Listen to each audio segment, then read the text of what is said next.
Bonjour, bienvenue dans cette nouvelle vidéo. Aujourd'hui, j'avais envie qu'on discute un tout petit peu par rapport à la souplesse. Aujourd'hui, je vais t'expliquer comment et pourquoi gagner en souplesse. C'est quoi l'intérêt?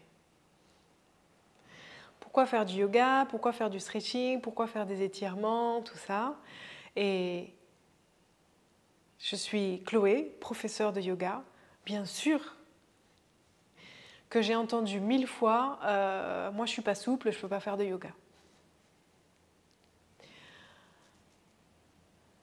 Donc, je vais éclaircir la chose aujourd'hui. Installe-toi confortablement. Aujourd'hui, pas de pratique, beaucoup de blabla, mais c'est toujours important de comprendre pourquoi on fait les choses, pourquoi c'est vraiment important que tu gagnes en souplesse pour ton bien-être, mais surtout pour la santé de ton corps. Et je te donnerai quelques tuyaux pour gagner en souplesse dans tes prochaines pratiques. Allez, on est parti.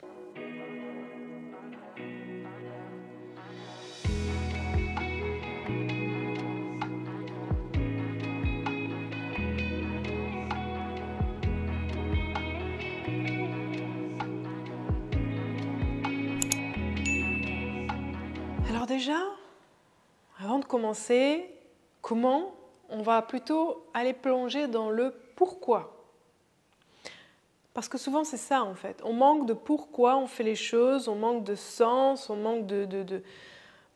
Et du coup, on perd la motivation, on ne fait pas assez, on ne comprend pas, on se lasse, enfin bref, il n'y a pas un fort pourquoi. Mais quand il y a un vrai fort pourquoi on fait les choses, pourquoi on met en place des routines, pourquoi on prend soin de soi, qu'on comprend, qu'on connecte à ça, tout fait sens.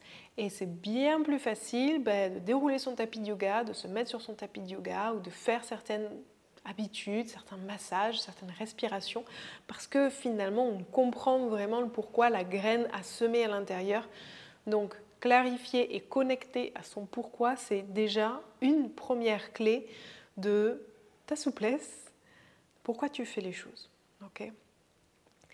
Gagner en souplesse, c'est pas uniquement... C'est vrai que malheureusement, faut être honnête, les réseaux n'ont pas trop aidé à ça.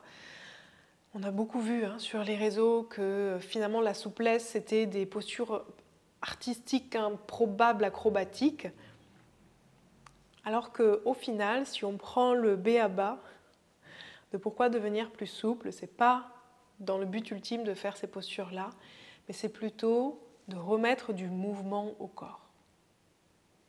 Dans nos vies stressées, dans nos vies tendues, dans nos vies sédentaires, notre corps a toujours cette tendance à se rétracter. Les muscles se rétracter. C'est-à-dire que notre stress va avoir tendance à vraiment contracter les muscles. Le fait de ne pas assez bouger, ça va aussi en fait bloquer les tendons, les articulations, les muscles. On perd en fait cette agilité naturelle de notre corps, d'avoir cette souplesse, d'avoir tout qui circule. Donc les tensions se créent, les problèmes de dos se créent, les problèmes articulaires, les mouvements qu'on n'arrive plus à faire avec le temps, eh bien, tout ça en fait vient du fait qu'on n'a pas entretenu, qu'on n'a pas maintenu la souplesse. Donc quand on se réveille le matin, que tout le corps est en bout de bois, tout simplement, c'est parce qu'on ne s'est pas assez étiré dans notre vie, on n'a pas assez créé de mouvement dans les rotations des articulations, dans le mouvement des fascias, dans le mouvement des muscles, dans tous ces liquides qu'il y a à l'intérieur du corps. On est constitué à peu près à 80%, si ce n'est pas plus, d'eau, de liquide dans notre corps. Donc en fait, quand on est tendu, stressé, contracté, qu'on ne bouge pas, tous ces liquides stagnent. Et en fait, on s'encroute, en fait, on rouille. Donc, pourquoi devenir plus souple? Pour libérer ces tensions-là, pour faire circuler tous ces liquides qui bloquent à l'intérieur. Et quand j'entends liquide, j'entends aussi lymphe. Moi qui adore tout ce qui est système lymphatique, si ton corps est raide, n'est pas assez mobilisé, tout tendu et un bout de bois, tes liquides à l'intérieur, ta lymphe stagne. Si ta lymphe stagne, tu sais, toutes les maladies se développent. Ça devient un vrai marécage à l'intérieur de toi, les champignons, les parasites, les maladies, les virus, toutes les cellules cancéreuses, tout est en train de se développer à l'intérieur de toi. Okay. Donc le fait de bouger ton corps, de remettre du mouvement dans ces tensions, dans ces liquides, eh bien ça permet à ta lymphe de mieux circuler et de drainer, d'éliminer tous ces déchets qui s'accumulent à l'intérieur de toi. Donc le fait de devenir souple, ce n'est pas un objectif grand écart, c'est le fait de mettre du mouvement dans le corps pour que tout circule, que ton sang circule. Dans ton sang, il y a les nutriments, il y a l'oxygène. Ton corps a besoin d'oxygène. Si ton corps n'a pas d'apport en oxygène, ton corps s'oxyde, ce qu'on appelle le stress oxydatif. Si tes cellules s'oxydent, elles meurent plus rapidement, il n'y a pas de régénération. La machine est en train de casser depuis l'intérieur. Tout ça parce que le corps ne bouge pas assez, tout ça parce qu'on ne donne pas la chance au corps d'avoir une certaine mobilité quotidienne pour que que les tensions se libèrent, pour que tout circule, qu'on regagne un corps qui se sent bien. Puis même, tu le vois, on ne se sent pas bien quand le corps est raide, quand on est limité dans nos mouvements, quand ce n'est pas du tout agréable.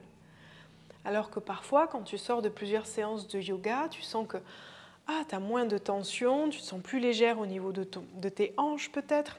L'ouverture de ton corps, de ton cœur qui est plus grand, du coup ta posture s'allonge, tu te sens mieux. Il y a un certain maintien de ton corps qui rend en fait juste ta vie plus agréable. Voilà. Et aussi, le stress va énormément créer de problèmes au niveau de la cage thoracique, c'est-à-dire que quand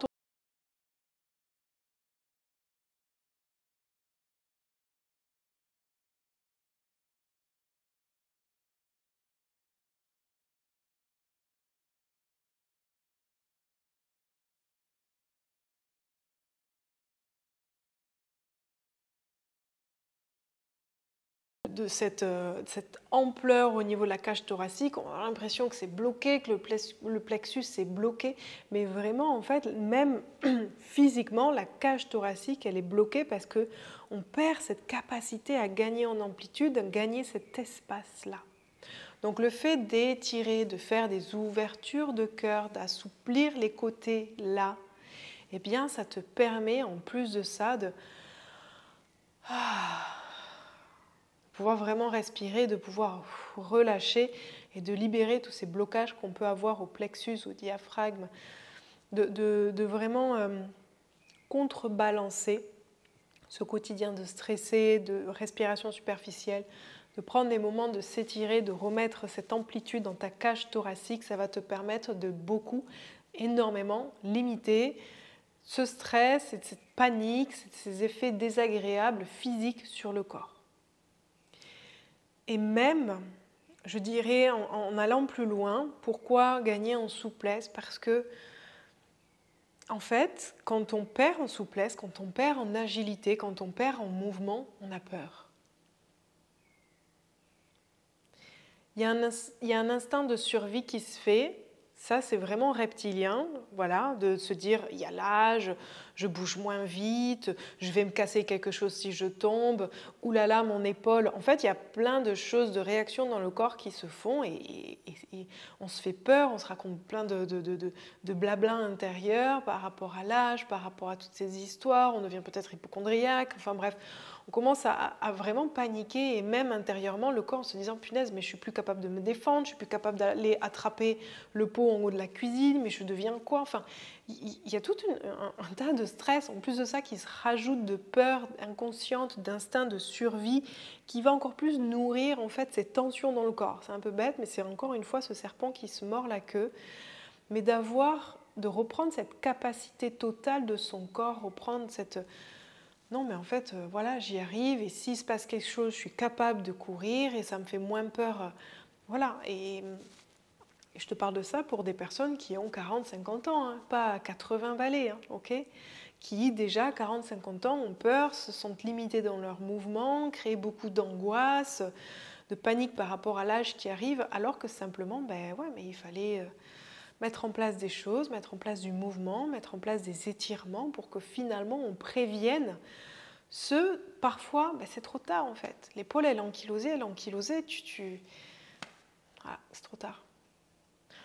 Donc si on peut venir au c'est pas trop tard, c'est toujours mieux, ok. Et quand c'est trop tard, eh bien il y a toujours on peut maintenir ça, parce que ça va toujours s'empirer. Par peur de lever le bras, on lève l'autre et puis le bras perd, et donc en fait au final, avant c'était ici, puis après ça devient là.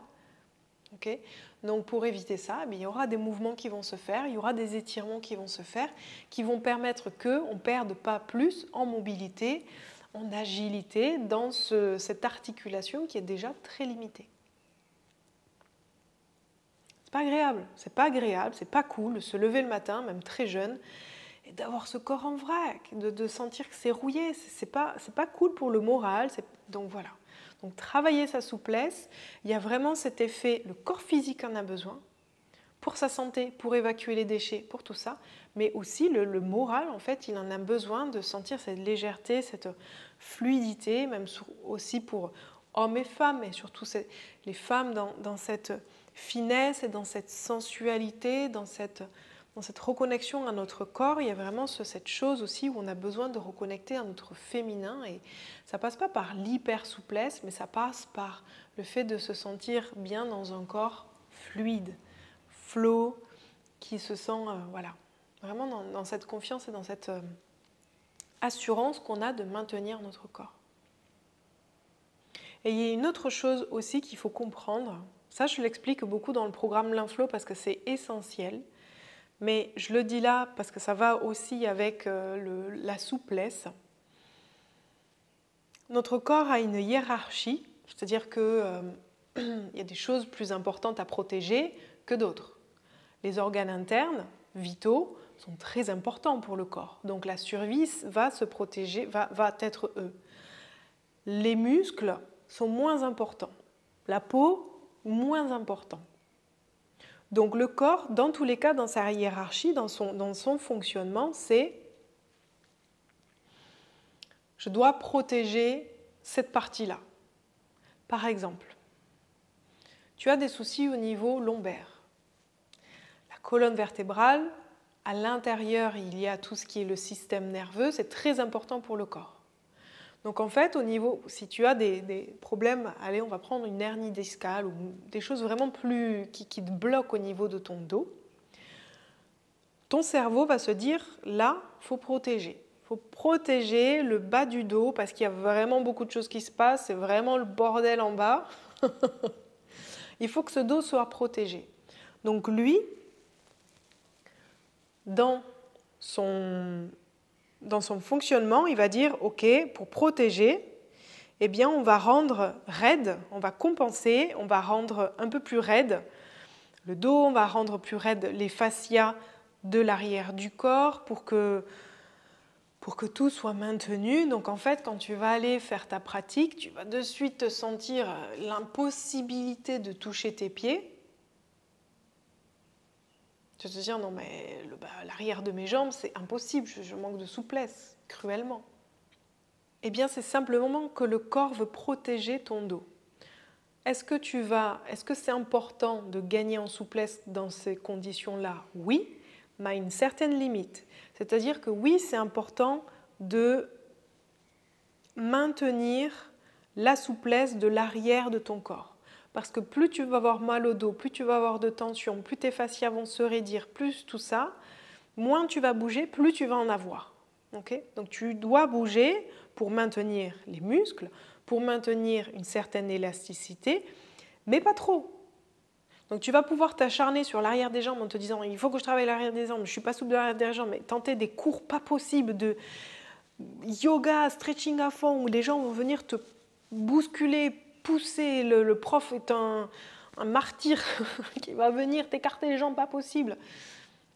Là, non, danger, parce que ton cerveau il va se dire mais elle est complètement folle, on va encore plus raidir cette partie-là, parce que le corps il ne peut pas être beaucoup plus souple, parce que le dos va être touché. Donc on va raidir, il va vraiment envoyer le cerveau un message au fascia, au système nerveux, d'envoyer des signaux, de raidir tout cet arrière du corps. Donc gagner en souplesse, si tu as des soucis de dos, c'est très important pour, pas que ça s'empire, parce que si tu as des tensions, des raideurs, tes liquides ne circulent pas, et on ne veut pas ça. Je l'ai dit en début de la vidéo, on veut que tes liquides circulent, sinon les déchets stagnent, les inflammations stagnent.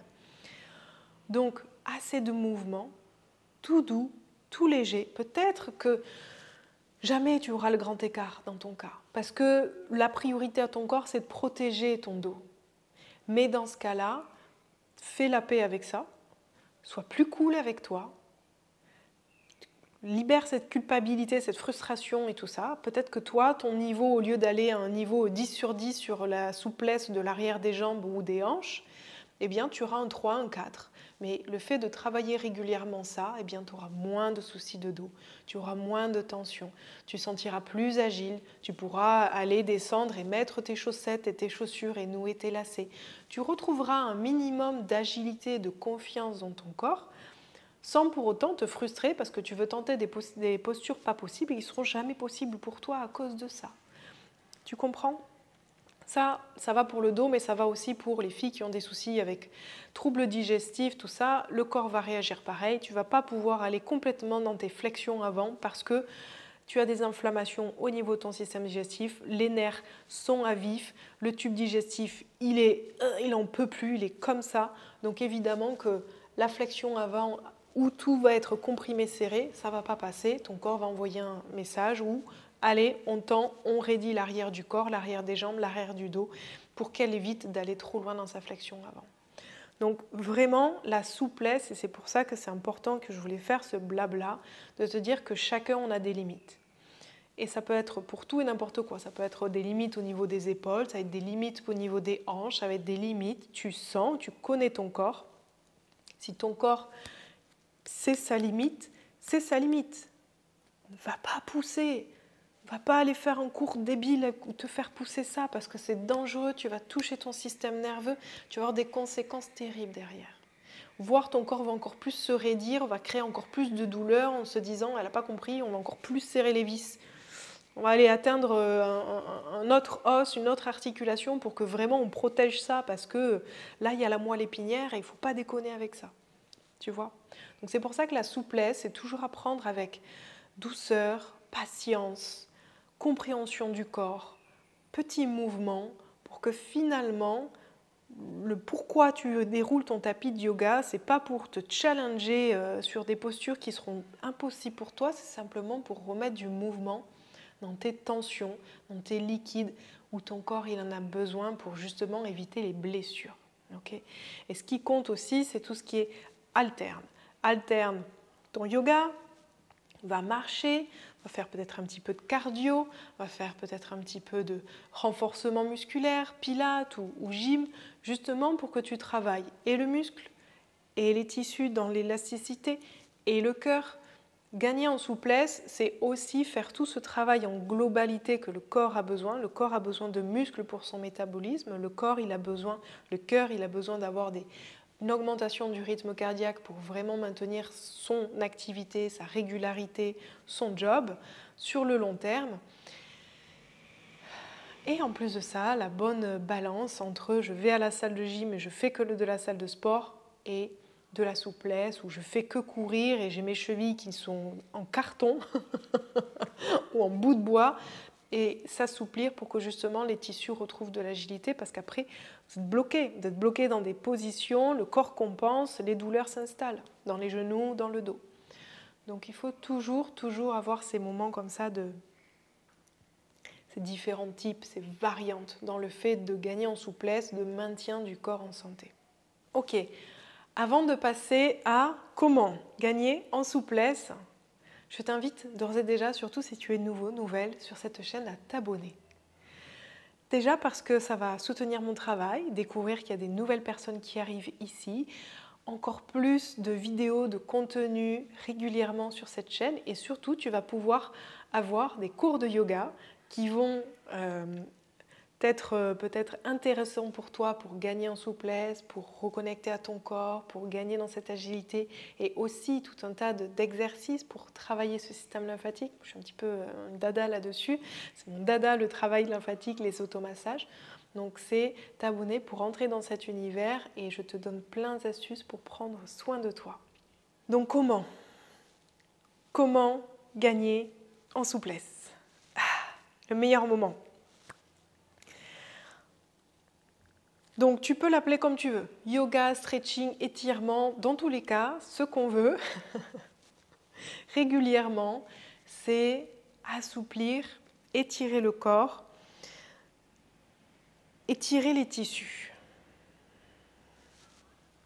Pour ça, j'ai mon ami élastique, je vais te montrer, je vais t'expliquer, ça va être peut-être un petit peu plus visuel, ok? Moi, je suis une ancienne prof de Vinyasa Yoga, j'ai assisté à plein de cours Ashtanga Yoga, yoga très traditionnel, tout ça. Il y a des reproches que j'ai à faire à ces yogas traditionnels. Il y a des choses qui sont très bien, il y a des choses qui sont parfaites, c'est top, c'est génial, mais il y a des petits reproches que j'ai à faire. Je trouve qu'il y a un reproche que j'ai, c'est la position immobile dans la posture. Ok, prenons cette posture. Là, j'ai la main au sol, j'ai le bras en l'air, je regarde vers le ciel. Je suis au maximum, je touche le sol parce que le prof touche le sol. Alors je vais faire comme le prof, je vais faire tout pareil comme la copine d'à côté. Mais bordel, ma hanche, ça passe pas et j'ai mal. Et en fait, qu'est-ce qui se passe à l'intérieur du corps? Est-ce qu'il y a vraiment un étirement qui se fait? Léger. Mais finalement, je suis peut-être en train de créer d'autres tensions parce que je n'ai pas du tout écouté mon corps et que ce yoga traditionnel, il impose certaines postures, je trouve, très généralisées. Voilà, très généralisées. C'est comme ça sur le livre, le pied, il est comme ça, le genou, il est comme ça, la tête, elle est comme ça, la main, elle est comme ça. Et allez, ça colle à la photo et voilà. Mais par contre, il y a zéro conscience ou considération de « non, mais moi, mon épaule, en fait, j'ai eu un traumatisme et ça passe pas et c'est pas grave. » Et finalement, en fait, de considération que ça va beaucoup dans la comparaison, ça va beaucoup dans le challenge, ça va beaucoup dans la structure, ça va beaucoup dans le mental. Plus qu'on le pense, en fait. Ça va beaucoup dans le mental de comment les autres, et je reste dans le mental, comparaison, structure, il faut que ce soit parfait, il faut que ce soit aligné, il faut que ce soit ci. Et en fait, finalement, il y a zéro connexion au corps. Zéro. Je trouve, vraiment. Il y a zéro conscience de quel muscle est étiré. Si peut-être j'arrange en fait mon corps et je le mets différemment, en fait je vais mieux sentir l'étirement et là je vais aller travailler ma souplesse et là je vais ressentir que non, moi je suis à l'aise là. Et je trouve que c'est ça finalement le but de yoga et ce qu'on manque dans nos vies de tous les jours, dans ce challenge, dans ce mental. Tout est très mentalisé, le boulot, le ci, les relations. Et c'est tellement dommage de dérouler son tapis de yoga et d'encore être dans son mental. Surtout quand on débute. Okay, je pense que si tu es là, c'est que tu es débutante. Tu n'es pas un yogi confirmé qui arrive vraiment à partir dans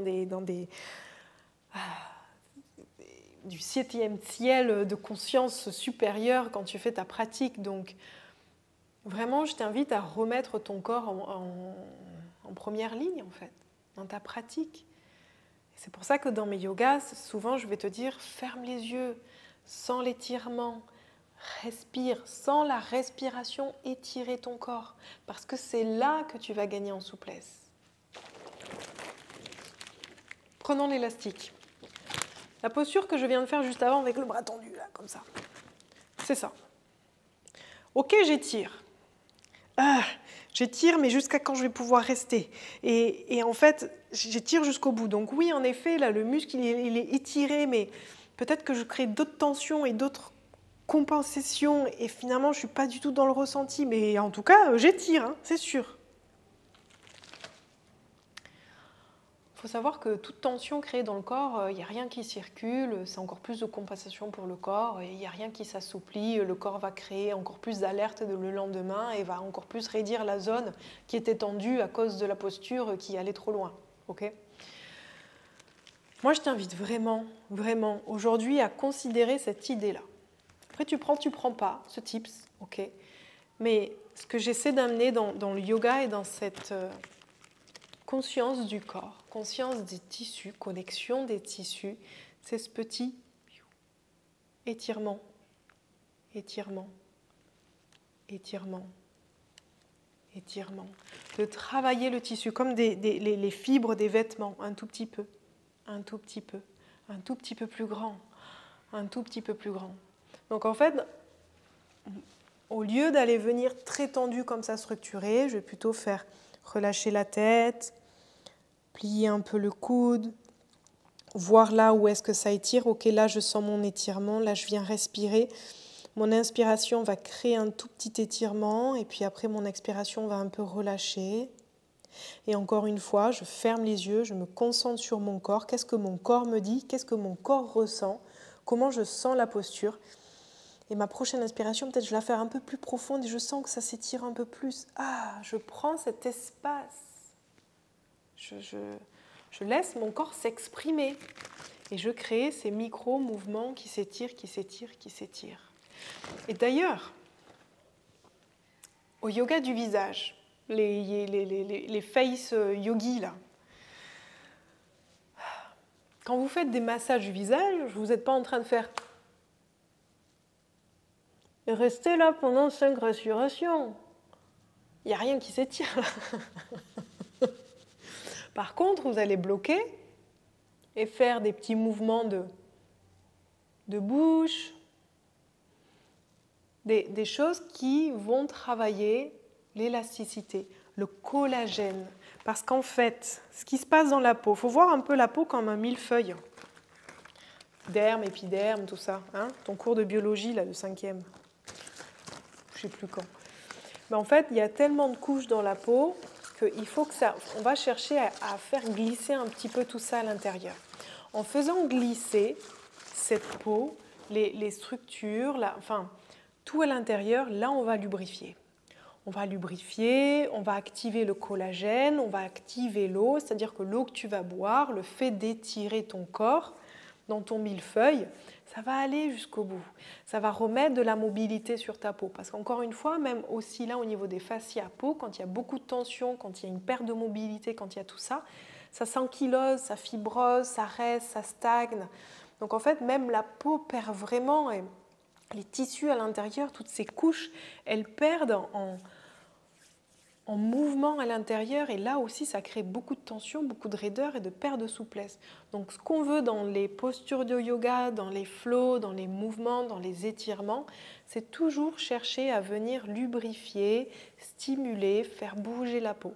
Donc dans tes postures, de toujours avoir un petit mouvement, juste, même si c'est quelques millimètres, quelques centimètres, mais que de façon à ce qu'il y ait un micro-mouvement.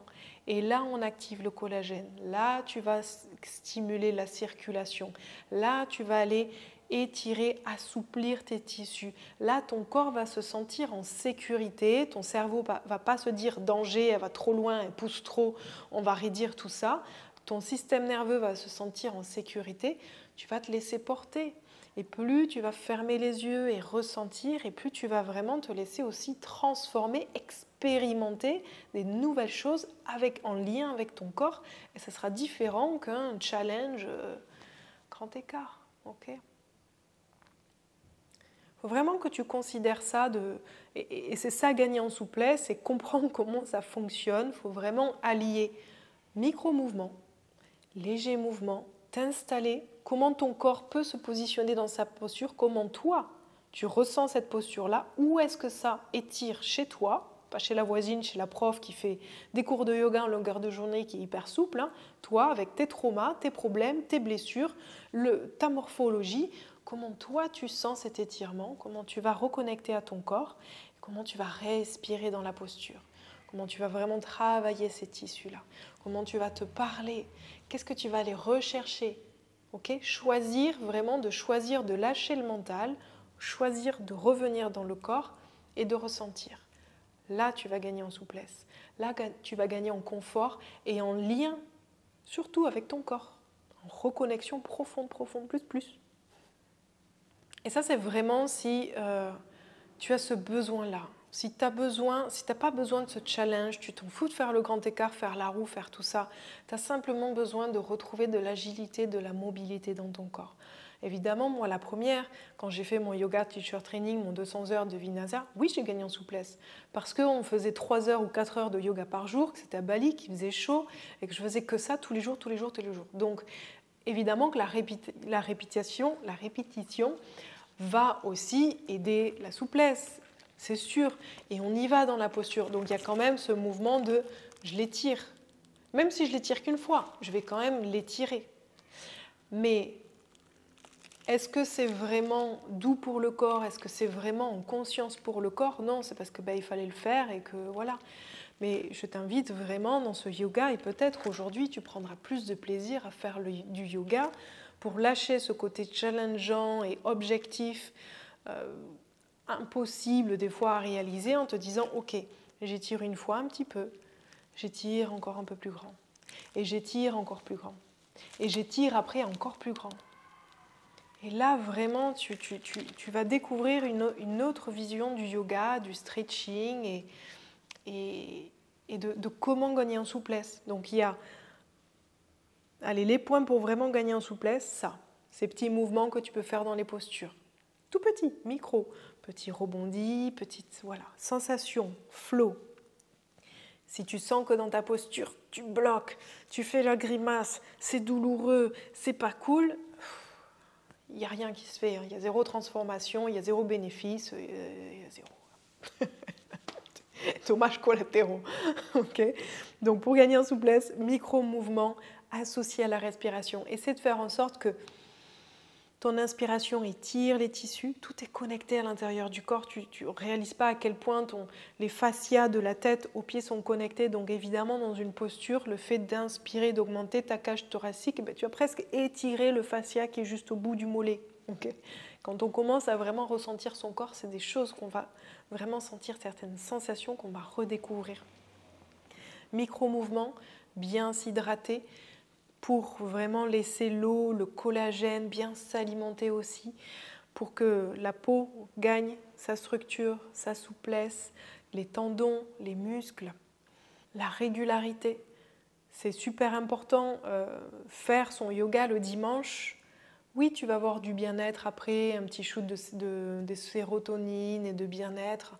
Mais par contre, si tu veux vraiment agir sur ta souplesse et maintenir la circulation de tes liquides, tout ça, c'est mieux de pratiquer régulièrement, 10-20 minutes par jour, et de faire une plus longue séance le week-end.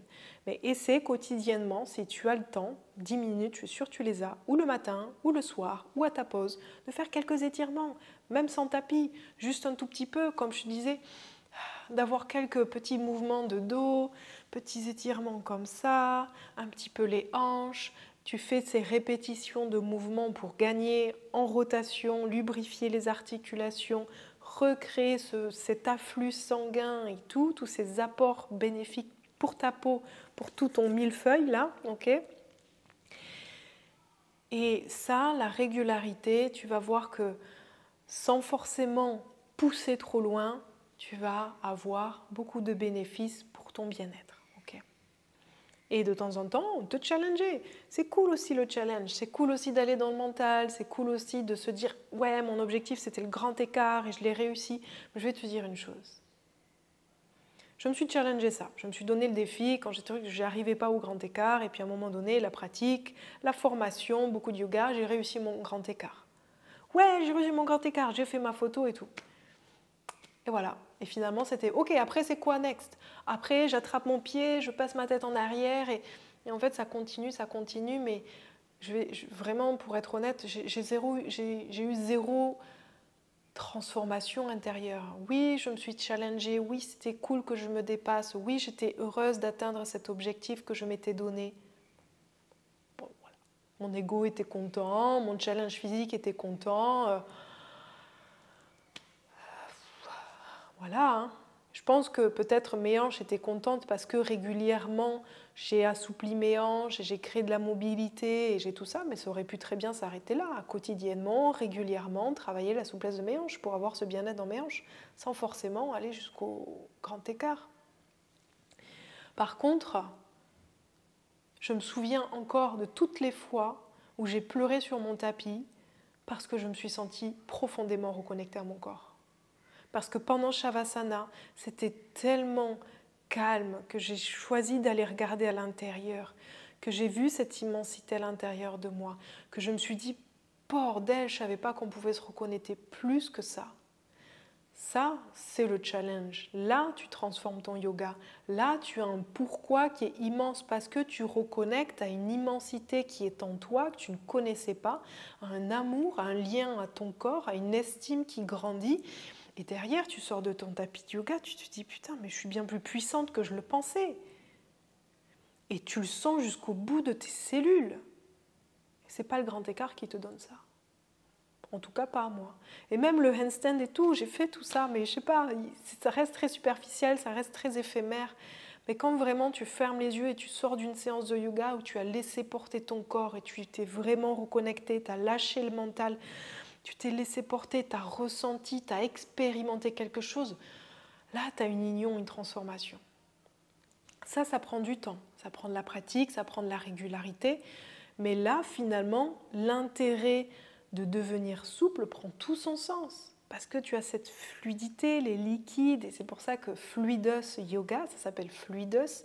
Les fluides en anglais, c'est cette fluidité, c'est cette énergie qui circule, ce pouvoir que tu reprends. Voilà. Ok ? Donc, gagner en souplesse, c'est bien plus profond que juste des petits challenges parfois personnels Instagram qu'on peut se mettre. Je te souhaite en tout cas de vraiment souhaiter, de vraiment désirer de gagner en souplesse pour prendre soin de toi, de tes articulations, d'un corps bien plus jeune, bien plus longtemps, te sentir bien quand tu te réveilles, de sentir que ta peau est tonique, que ton corps est en forme, que ta posture est droite. Que tu renoues avec toi, avec ton estime, ta confiance et cette profondeur qui est à l'intérieur de toi. Gagne en souplesse parce que ton corps en a besoin et tu sens en fait ce lien. Et du coup, dans ta vie, il y a tout qui fait sens, de ton alimentation, de tes objectifs, de ce que tu réalises dans ta vie, tout fait sens parce que tu renoues avec ton corps et vous faites vraiment un beau duo et un partenaire. Parce qu'il y a cette agilité, parce que tu commences à le comprendre, à le connaître, à comment il fonctionne. Okay ? Gagner en souplesse, c'est vraiment magique. C'est vraiment magique. Et tu vas apprendre plein de choses en considérant tous ces petits trucs que je t'ai dit là aujourd'hui. Voilà, je pourrais encore parler des heures, mais je pense que le message est assez long et reçu. En tout cas, je te mets en lien sous cette vidéo un cours de yoga un peu sympa, Fluidus, pour justement comprendre un tout petit peu ces micro-mouvements, cette souplesse. Et tu vas voir comment tu te sens après ce cours de yoga, tu me diras. Et voilà, travaille tes liquides, travaille tes fluides intérieurs, travaille ta lymphe. Si tu as besoin de faire un travail lymphatique, j'ai un programme Lymphflow qui devrait te plaire. Je te mets aussi le lien sous cette vidéo pour vraiment refaire circuler. Okay, faire circuler tout ce qui stagne parce que le yoga, ça ne suffit pas. Je l'ai vu, j'ai fait des années de yoga avec un système lymphatique complètement bloqué. C'est quand j'ai fait les massages que tout a encore plus circulé et le fait de travailler le système lymphatique influence les fascias, influence la souplesse, ça aide. C'est un tout le corps, c'est un tout. Okay ? Donc, si tu veux agir et si tu veux un peu plus de bien-être, de sérénité dans ton corps, dans ton moral, dans ton mental et plus de flexibilité dans ton être pour t'apaiser et te foutre la paix, eh bien, il faut aussi agir sur le corps et en vrai duo, quoi. En vrai, je te connais, viens, on bosse ensemble et on laisse tomber toutes les généralités que met souvent un petit peu trop le yoga et tous ces égo trucs, quoi. Voilà. Allez, merci. Like cette vidéo si ça t'a plu, si tu as appris plein de choses. N'hésite pas à mettre des petits commentaires. Et à bientôt pour une prochaine vidéo.